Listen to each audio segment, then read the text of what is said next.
excited to be bringing you today's edition of the Meet Your Mentor TV show. My name is Daniela Eduasare and I'm your proud host. The Meet Your Mentor TV show is an educational television program for the youth across Africa. It's an initiative that brings young adults the necessary skills, experiences, knowledge, and connections needed to build a good career. I'll introduce my guest to you in a bit, right after this break.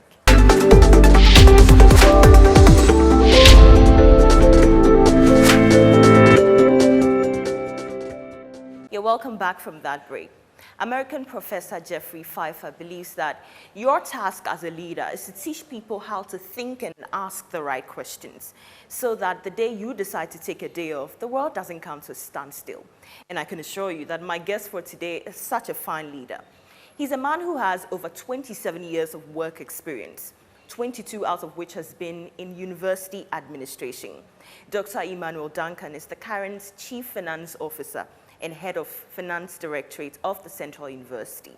Help me welcome Dr. Emmanuel Duncan.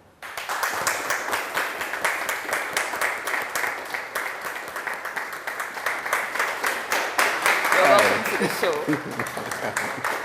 Please have a seat. Thank you. Dr. Duncan, you're welcome to the Meet Your Mentor show.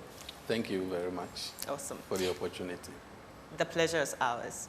So, first of all, I'd like to find out, a lot of the people that you deal with on a daily basis are mostly students, I'm sure. I'm sure they know a certain side of you. Mm-hmm. You tell us today, who is Dr. Duncan aside school activities? Well, thank you. Dr. Duncan is a family man. Okay. With 3 children. Let me say 2 sons and a daughter. I am somebody who believes so much in scripture. Right. So I play a very good role in my church. I'm a marriage counselor, and I motivate a lot of people as well. Okay. And so, apart from work, where you will find me most, or the other place that I do much, is a church. You're a man who spent a lot of time in education, in the educational space. But tell us about your own educational experience and how it has shaped you into the man you are today. My educational experience has been a sort of, somebody who said a serpentine line or type of life through that level for all those years. I started my basic education, let me say the primary education, in Winneba with Don Bosco Catholic Primary A and B. When I was just about, or that group was just about entering Form 1 those days, I think the government of the day, I don't remember, I think it was the Rawlings administration had just taken over or something. And they had introduced JSS, which they called experimental JSS. Those days, it was Tudu as number 1, and then Winneba 2 had 1, which was called Winneba Experimental Junior Secondary School. So there were selected individuals from all schools in Winneba who were used to kickstart that program, and I was one of them. So we went through that, through Winneba Secondary School. I completed, but I wanted to be on record. I had a GCE pass. Those days, it's not like now. If you had a pass, it is almost closer to failure. Oh. Yes. I had a pass. And during that exam, that was the first time the whole national exam had been cancelled. The whole exam was cancelled after we were done. We were called upon again to come and write. And that was the result. I didn't do well. But, well, life goes on. We picked up the pieces, we tried several times. I think I wrote GCE. Those days we were calling it World War. So, was this remedial? Yes. Okay. And now you call it remedial. Those days we were calling it World War. So World War I, World War II, World War III, 4, 5, 6. What was I looking for? The others I was able to better. Mathematics was drilling me. Right. So I fought and fought and fought. Finally, I got a 5. After 6 additional sittings, I had a 5. And the 5 was hallelujah for me. Because anytime I went in, the first time, the actual one, I had a 9, complete 9. Not a 6/10, but proper 9. And anytime I went in, I was having either 7 or 8.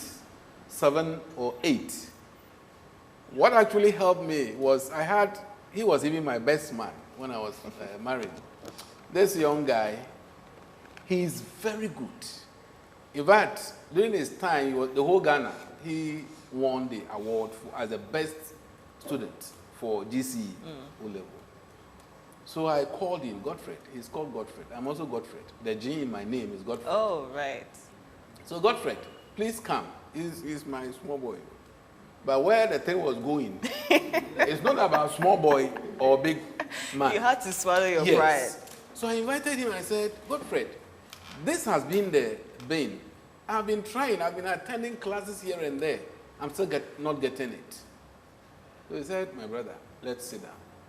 The guy took me through, I think just about 2 weeks. The tricks, what I needed to know, how I should do it, the areas to master in objectives, and then the written one. Oh, I just needed some guidance. Right. And that is what gave me the 5. Did it mean that you generally had a weakness in the area of math? I wouldn't say yes. But the point is, you see, some of these subjects, it depends on who stands before you to teach. To teach. So, those days, some of us, I think the background also counts. Right. And the people around you.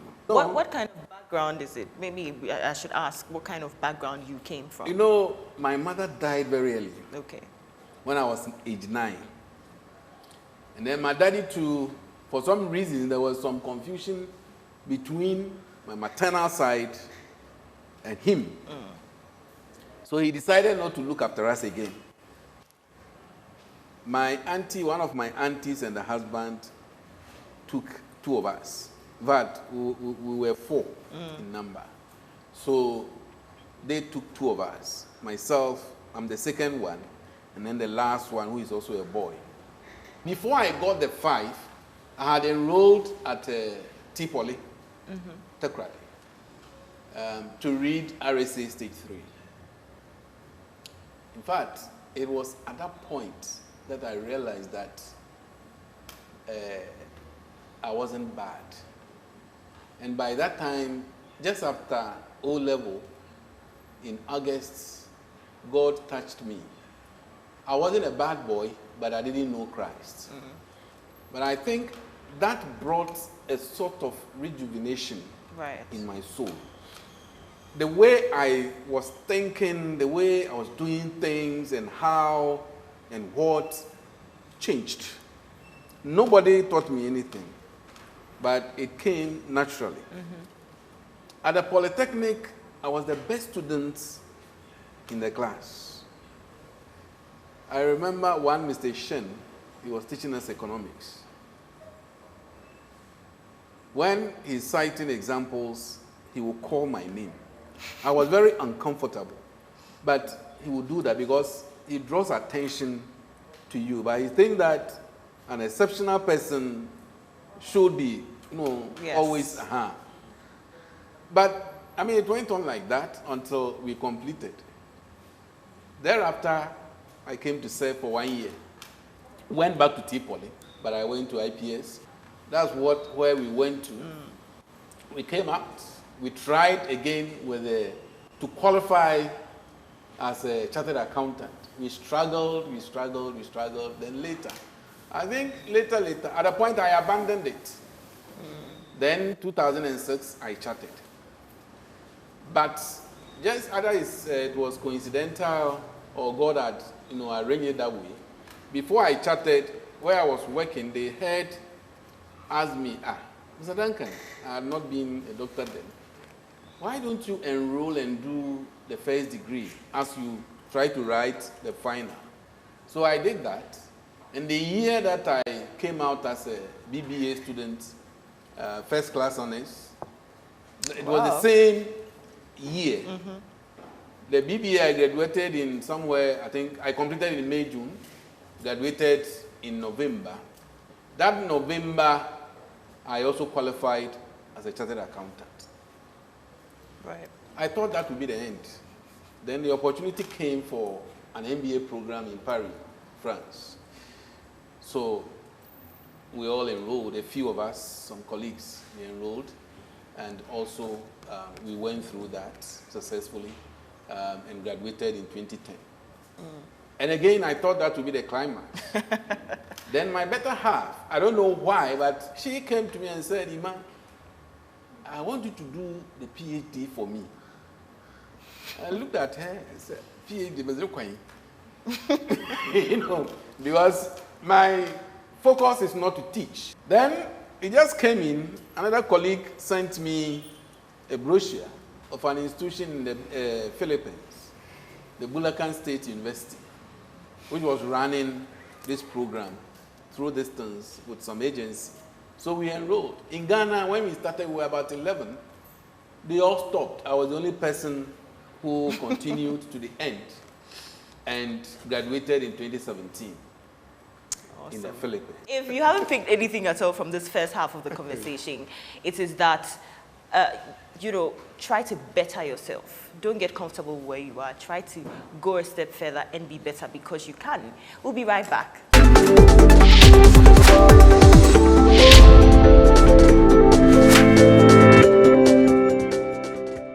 Thank you so much for sticking and staying with us. This is the Meet Your Mentor TV show. My name is Daniela Idwasare and I'm your host. I've been speaking to Dr. Emmanuel Duncan, who's the current Chief Finance Officer of the Central University. What has been a very low point for you within your 27 years experience, and how did you move from that?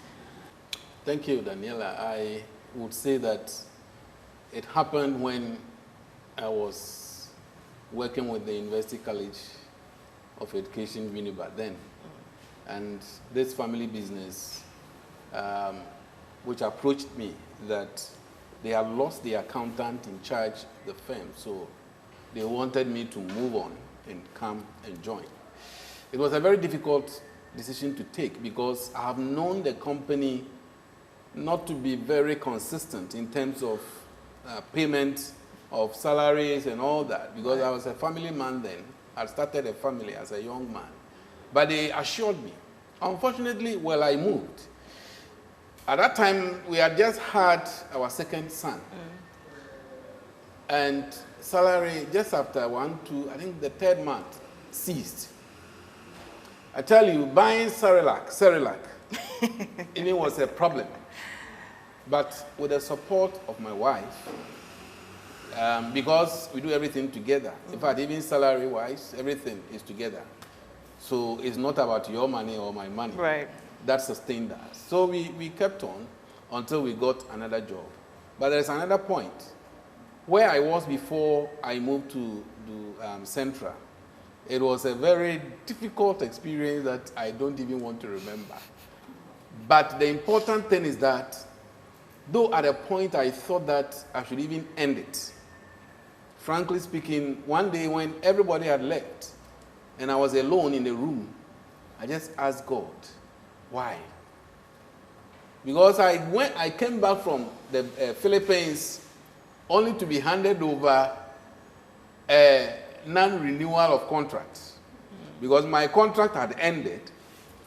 The irony of it is that the year before, I had requested that I wanted to resign. And I was encouraged to stay on by it was a new management there.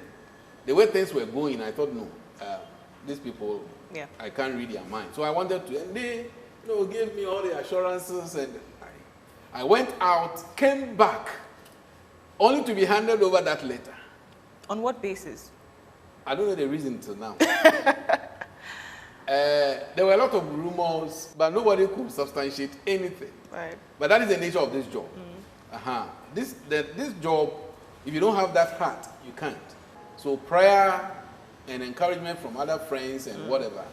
Before I realized, I had attended some interviews and all that. One of them called me, and they were so eager, serious to engage me. And that is where I am now. So it is like that. Right. I've never regretted though. It is good I moved out. In fact, what I couldn't do there for 16 years. Because I worked there for 16 years. I think I've been able to do that within 3 years. You engage a lot with young people, university students. What would you say you've observed about their approach to education? No, the young ones of today, I don't know, but they want the easier way in everything. Some are very serious. The only thing is that education has now become, unquote, digitized. And people learn to forget. You know, they learn to pass. After that, that is all. Nothing is there.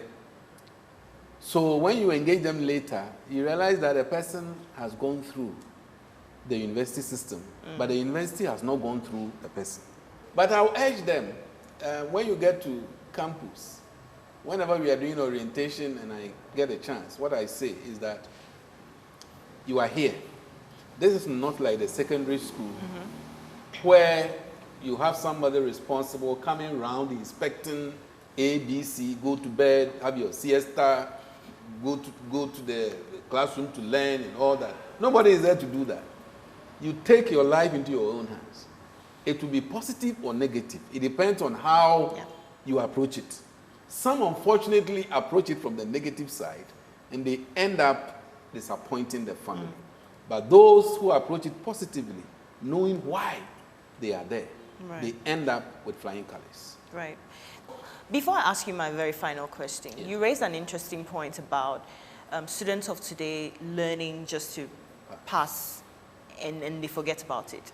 Where would you say the problem is coming from? Do you think it's our educational system, or do you think that students of today are just not pushing themselves enough? Yeah, it's both. The educational system is one side, and then the type of individual that goes in for that particular education is also another. The educational system, since many years back, has gone through various transformations, and because of the way it is, we all want our children to enter into specific schools, and therefore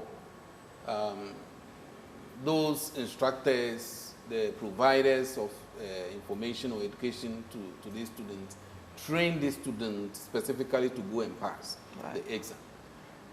But the individual himself is also a part because of laziness.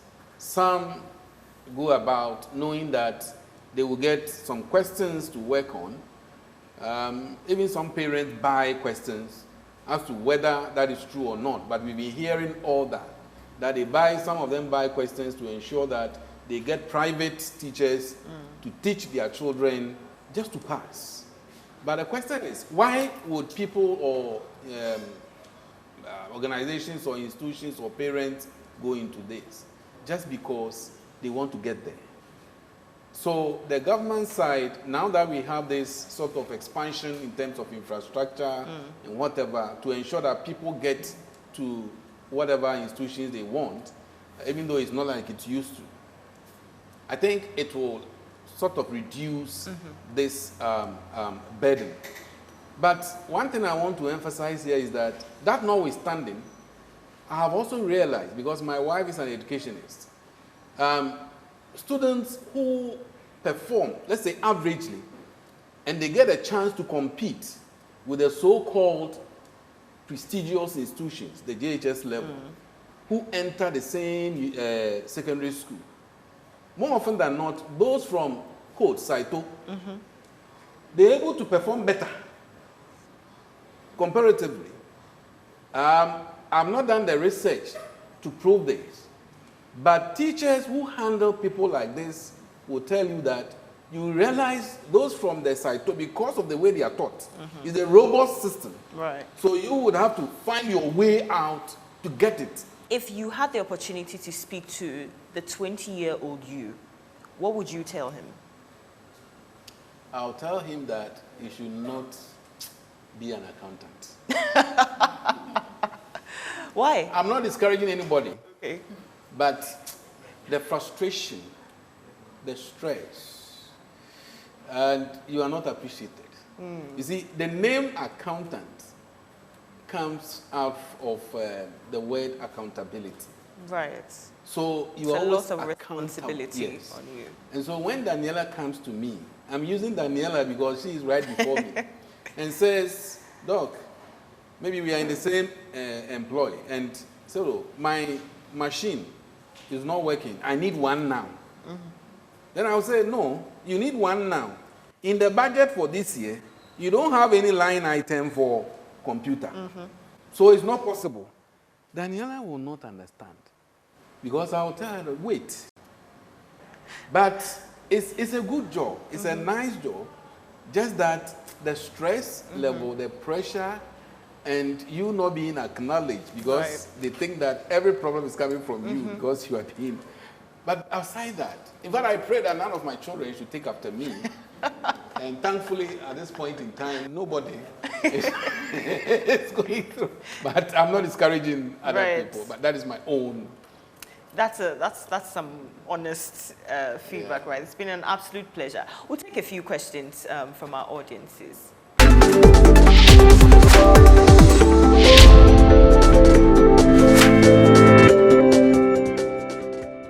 You mentioned that you lost your mother at a tender age, and then your father wasn't all that there for you. An auntie took over. I will be grateful if you would throw more lights on your financial aspects. How were you able to support yourself? Because most of the times I'm asking in relation to those who, when you ask, they are like, I don't have anyone to support me. The desire is there. Some are needy, but then brilliant students. They don't know where to start from. So what advice will you give for the youth coming? Thank you. Although we know the problems of our education system, why is it so hard for us to act towards it? What do you think the measures we should take which will make it better than we are experiencing? All right, Doc, so those are your two questions. Yeah, I think I'll take it from the last person. You know, these are government policies, and no individual can, you may make suggestions. The only aspect which is haunting us is politicizing the educational system. I believe that if we should be consistent with whatever we have started with, it will help all of us. We should take politics out of it, and it will help us. But that is the best answer I can give. Because every government comes, he tampers with the system, and it doesn't help us. What my lady also asked about how things were and how I got through, I would say that my auntie and the husband did well. You know, they took us on. They had 8 children, and plus the 2 of us who were 10. Regarding fees, they took care of it. What we would wear, they took care of it. What we would eat, they fed us. It was only when we got to, you know, for example, myself, when I got to the polytechnic level, I mean, you were growing, and there are certain things it's difficult for you to go and ask. Right. So one had to be wise. Daniela, on this platform, I want to say, there was a point in time I had only 1 pant. Underwear, 1. And the color too was black. So it helped you. Yes. So it should tell you, when I wear it out and I come back from lectures, I will wash it and hang it just by my bed against the next day. So you could just imagine, when I'm giving a pocket money, not much, because I knew what was, they were not poor. but reasonably okay. Yeah. We were many. So the responsibilities were Yes. so challenging. Everything that was received were shared, amongst us. My pocket money, I would make sure that at the end of the semester or term, I have something in my pocket to buy some shirts, pants, singlet before I come home. And I was doing these things from the same pocket money. I wasn't just eating anyhow. And because of the faith that we had, at times we hide behind fasting. And we will fast, not because we just want to avoid food, but instead of going hungry, I would rather use the opportunity to commit myself to fasting. That is more beneficial. Right. And you end up gaining spiritually and physically. And physically. But today, here we are. Yes. God yes. is good. Yes. Doc, it's been an absolute pleasure having this conversation with you. We've picked up so much from your journey. Definitely a story of hope, and we're so glad you could share it with us. And thank you also for joining us. We came to you from the Central University. We are so appreciative to the school for allowing us to do this. My name is Daniela, and this has been the Meet Your Mentor TV show. I spoke to Dr. Emmanuel Duncan, the Chief Finance Officer of Central University. We'll come your way same time next week with some other inspiring conversation. Until then, take care.